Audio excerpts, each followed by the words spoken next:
ഈശോ മിശിഹായ്ക്ക് സ്തുതിയായിരിക്കട്ടെ. എല്ലാവരെയും പുതിയൊരു ദിവസത്തിലേക്ക് സ്നേഹപൂർവ്വം ക്ഷണിക്കുന്നു. വചനമായിൽ പങ്കുചേരുന്ന എല്ലാവരെയും ദൈവം സമൃദ്ധമായി അനുഗ്രഹിക്കട്ടെ എന്ന് പ്രാർത്ഥിക്കുകയും ചെയ്യുന്നു. നമുക്കിന്നത്തെ ഭാഗം വായിച്ചാലോ? ഇന്ന് നമ്മൾ വായിക്കാൻ പോകുന്നത് വിശുദ്ധ യോഹന്നാൻ അറിയിച്ച സുവിശേഷം അധ്യായം 9. അന്ധനെ സുഖപ്പെടുത്തുന്നു. അവൻ കടന്നു പോകുമ്പോൾ ജന്മന അന്ധനായ ഒരുവനെ കണ്ടു. ശിഷ്യന്മാർ യേശുവിനോട് ചോദിച്ചു, റബി, ഇവൻ അന്ധനായി ജനിച്ചത് ആരുടെ പാപനിമിത്തമാണ്? ഇവൻ്റെയോ ഇവൻ്റെ മാതാപിതാക്കന്മാരുടെയോ?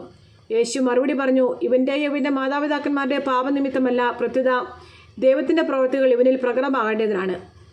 എന്നെ അയച്ചവൻ്റെ പ്രവൃത്തികൾ പകലായിരിക്കുവോളം നാം ചെയ്യേണ്ടിയിരിക്കുന്നു. ആർക്കും ജോലി ചെയ്യാൻ കഴിയാത്ത രാത്രി വരുന്നു. ലോകത്തിലായിരിക്കുമ്പോൾ ഞാൻ ലോകത്തിൻ്റെ പ്രകാശമാണ്. ഇത് പറഞ്ഞിട്ട് അവൻ നിലത്ത് തുപ്പി തുപ്പൽ കൊണ്ട് ചെളിയുണ്ടാക്കി അവൻ്റെ കണ്ണുകളിൽ പൂശിയിട്ട് അവനോട് പറഞ്ഞു, നീ പോയി സീലോഹ, അയക്കപ്പെട്ടവൻ എന്നർത്ഥം, കുളത്തിൽ കഴുകുക. അവൻ പോയി കഴുകി കാഴ്ചയുള്ളവനായി തിരിച്ചു വന്നു. അയൽക്കാരും അവന് മുമ്പ് യാചകനായി കണ്ടിട്ടുള്ളവരും പറഞ്ഞു, ഇവൻ തന്നെയല്ലേ അവിടെ ഇരുന്ന് ഭിക്ഷ യാചിച്ചിരുന്നവൻ? ചിലർ പറഞ്ഞു, ഇവൻ തന്നെ. മറ്റു ചിലർ പറഞ്ഞു, അല്ല, ഇവൻ അവനെപ്പോലെ ഇരിക്കുന്നു എന്നേയുള്ളൂ. എന്നാൽ അവൻ പറഞ്ഞു, ഞാൻ തന്നെ. അപ്പോൾ അവർ അവനോട് ചോദിച്ചു, എങ്ങനെയാണ് നിന്റെ കണ്ണുകൾ തുറക്കപ്പെട്ടത്? അവൻ പറഞ്ഞു, യേശു എന്ന് പേരുള്ള മനുഷ്യൻ ചെളിയുണ്ടാക്കി എൻ്റെ കണ്ണുകളിൽ പുരട്ടി. സീലോഹായിൽ പോയി കഴുകുക എന്ന് പറഞ്ഞു. ഞാൻ പോയി കഴുകി, എനിക്ക് കാഴ്ച ലഭിച്ചു. എന്നിട്ട് അവൻ എവിടെയെന്ന് അവർ ചോദിച്ചു. എനിക്ക് അറിഞ്ഞുകൂടാ എന്ന് അവൻ മറുപടി പറഞ്ഞു. മുമ്പ് അന്ധനായിരുന്ന അവനെ അവർ ഫരിസേയരുടെ അടുത്ത് കൊണ്ടുവന്നു. യേശു ചെളിയുണ്ടാക്കി അവൻ്റെ കണ്ണുകൾ തുറന്നത് ഒരു സാബത്ത് ദിവസമാണ്. വീണ്ടും ഫരിസേയർ അവനോട് എങ്ങനെ അവന് കാഴ്ച ലഭിച്ചു എന്ന് ചോദിച്ചു. അവൻ പറഞ്ഞു, അവൻ എൻ്റെ കണ്ണുകളിൽ ചെളി പുരട്ടി, ഞാൻ കഴുകി, ഞാൻ കാണുകയും ചെയ്യുന്നു. ഫരിസേയരിൽ ചിലർ പറഞ്ഞു, ഈ മനുഷ്യൻ ദൈവത്തിൽ നിന്നുള്ളവനല്ല, എന്തെന്നാൽ അവൻ സാബത്ത് ആചരിക്കുന്നില്ല. എന്നാൽ മറ്റുള്ളവർ പറഞ്ഞു, പാപിയായ ഒരു മനുഷ്യന് എങ്ങനെ ഇത്തരം അടയാളങ്ങൾ പ്രവർത്തിക്കാൻ കഴിയും? അങ്ങനെ അവരുടെ ഇടയിൽ ഭിന്നതയുണ്ടായി. അപ്പോൾ ആ അന്ധനോട് വീണ്ടും അവർ ചോദിച്ചു, അവൻ നിന്റെ കണ്ണുകൾ തുറന്നല്ലോ, അവനെപ്പറ്റി നീ എന്തു പറയുന്നു? അവൻ പറഞ്ഞു, അവനൊരു പ്രവാചകനാണ്. അവൻ അന്ധനായിരുന്നുവെന്നും കാഴ്ച പ്രാപിച്ചെന്നും കാഴ്ച ലഭിച്ചെൻ്റെ മാതാപിതാക്കന്മാരെ വിളിച്ച് ചോദിക്കുവോളം യഹൂദർ വിശ്വസിച്ചില്ല.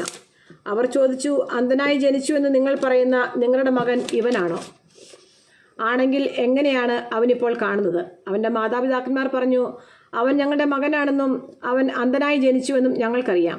എന്നാൽ ഇപ്പോൾ അവൻ എങ്ങനെ കാണുന്നുവെന്നും അവൻ്റെ കണ്ണുകൾ ആര് തുറന്നുവെന്നും ഞങ്ങൾക്ക് അറിഞ്ഞുകൂടാ. അത് അവനോട് തന്നെ ചോദിക്കുവിൻ, അവന് പ്രായമായല്ലോ. തന്നെക്കുറിച്ച് അവൻ തന്നെ പറയും. അവൻ്റെ മാതാപിതാക്കന്മാർ ഇങ്ങനെ പറഞ്ഞത് യഹൂദരെ ഭയന്നിട്ടാണ്. കാരണം യേശുവിനെ ക്രിസ്തുവെന്ന് ആരെങ്കിലും പരസ്യമായി ഏറ്റുപറഞ്ഞാൽ അവനെ സിനഗോഗിൽ നിന്ന് പുറത്താക്കണമെന്ന് യഹൂദർ തീരുമാനിച്ചിരുന്നു. അതുകൊണ്ടാണ് അവൻ്റെ മാതാപിതാക്കന്മാർ അവന് പ്രായമായല്ലോ, അവനോട് തന്നെ ചോദിക്കുവൻ എന്ന് പറഞ്ഞത്. അന്ധനായിരുന്ന അവനെ യഹൂദർ വീണ്ടും വിളിച്ച് അവനോട് പറഞ്ഞു, ദൈവത്തെ മഹത്വപ്പെടുത്തുക. ആ മനുഷ്യൻ പാപിയാണെന്ന് ഞങ്ങൾക്കറിയാം. അവൻ പറഞ്ഞു, അവൻ പാപിയാണെന്ന് എനിക്ക് അറിഞ്ഞുകൂടാ. എന്നാൽ ഒരു കാര്യം എനിക്കറിയാം, ഞാൻ അന്ധനായിരുന്നു, ഇപ്പോൾ ഞാൻ കാണുന്നു. അവർ ചോദിച്ചു, അവൻ നിനക്ക് വേണ്ടി എന്ത് ചെയ്തു? എങ്ങനെയാണ് അവൻ നിന്റെ കണ്ണുകൾ തുറന്നത്? അവൻ മറുപടി പറഞ്ഞു, നിങ്ങളോട് ഞാൻ പറഞ്ഞു കഴിഞ്ഞല്ലോ, അപ്പോൾ നിങ്ങൾ കേട്ടില്ല. എന്തുകൊണ്ടാണ് വീണ്ടും കേൾക്കാൻ നിങ്ങൾ ആഗ്രഹിക്കുന്നത്? നിങ്ങളും അവനെ ശിഷ്യരാകുവാൻ ഇച്ഛിക്കുന്നുവോ? അവനെ ശകാരിച്ചുകൊണ്ട് അവർ പറഞ്ഞു, നീയാണ് അവൻ്റെ ശിഷ്യൻ. ഞങ്ങൾ മോശയുടെ ശിഷ്യന്മാരാണ്. ദൈവം മോശയോട് സംസാരിച്ചുവെന്ന് ഞങ്ങൾക്കറിയാം. എന്നാൽ ഈ മനുഷ്യൻ എവിടെ നിന്നാണെന്ന് ഞങ്ങൾക്ക് അറിഞ്ഞുകൂടാ. അവൻ മറുപടി പറഞ്ഞു, ഇത് വിചിത്രമായിരിക്കുന്നു. അവൻ എവിടെ നിന്നാണെന്ന് നിങ്ങൾ അറിയുന്നില്ല, എന്നാൽ അവൻ എൻ്റെ കണ്ണുകൾ തുറന്നു. ദൈവം പാപികളുടെ പ്രാർത്ഥന കേൾക്കുന്നതിൽ നമുക്കറിയാം. എന്നാൽ ദൈവത്തെ ആരാധിക്കുകയും അവൻ്റെ ഇഷ്ടം പ്രവർത്തിക്കുകയും ചെയ്യുന്നവൻ്റെ പ്രാർത്ഥന ദൈവം ശ്രവിക്കുന്നു. അന്ധനായി പിറന്ന ഒരു മനുഷ്യൻ്റെ കണ്ണ് ആരും തുറന്നതായി ലോകാരംഭം മുതൽ ഇന്നോളം കേട്ടിട്ടില്ല. ഈ മനുഷ്യൻ ദൈവത്തിൽ നിന്നുള്ളവനല്ലെങ്കിൽ ഒന്നും ചെയ്യാൻ അവന് കഴിയുമായിരുന്നില്ല. അപ്പോൾ അവർ പറഞ്ഞു, തികച്ചും പാപത്തിൽ പിറന്ന നീ ഞങ്ങളെ പഠിപ്പിക്കുന്നുവോ? അവർ അവനെ പുറത്താക്കി. ആത്മീയാന്ധത. അവർ അവനെ പുറത്താക്കിയെന്ന് യേശു കേട്ടു. അവനെ കണ്ടപ്പോൾ യേശു ചോദിച്ചു, മനുഷ്യപുത്രനിൽ നീ വിശ്വസിക്കുന്നുവോ? അവൻ ചോദിച്ചു, കർത്താവേ, ഞാൻ അവനിൽ വിശ്വസിക്കേണ്ടതിന് അവൻ ആരാണ്? യേശു പറഞ്ഞു, നീ അവനെ കണ്ടു കഴിഞ്ഞു, നിന്നോട് സംസാരിക്കുന്നവൻ തന്നെയാണ് അവൻ. കർത്താവേ, ഞാൻ വിശ്വസിക്കുന്നു എന്ന് പറഞ്ഞുകൊണ്ട് അവൻ യേശുവിനെ പ്രണമിച്ചു.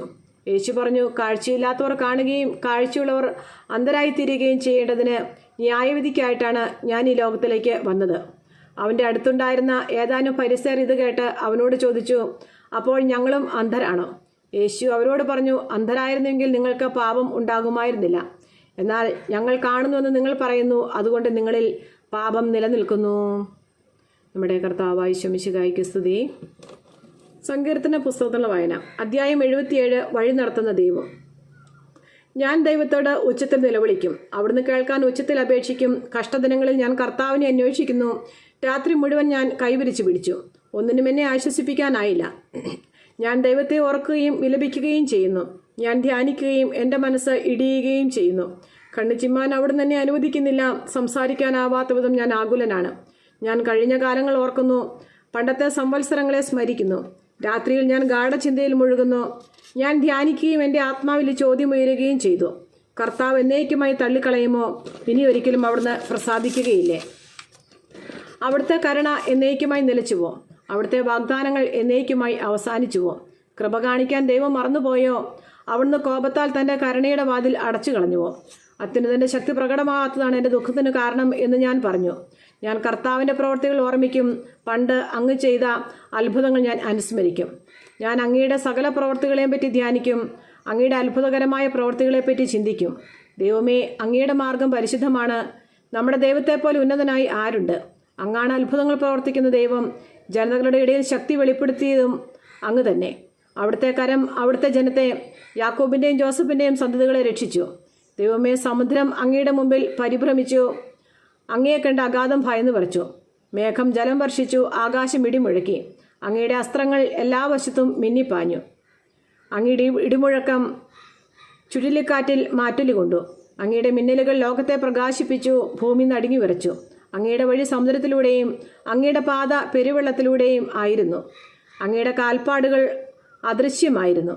മോശയുടെയും അഹ്റോൻ്റെയും നേതൃത്വത്തിൽ അങ്ങയുടെ ജനത്തെ ഒരു ആട്ടിൻകൂട്ടത്തെ എന്ന പോലെ അങ്ങ് നയിച്ചു. ദൈവമായ കർത്താവിന് സ്തുതി.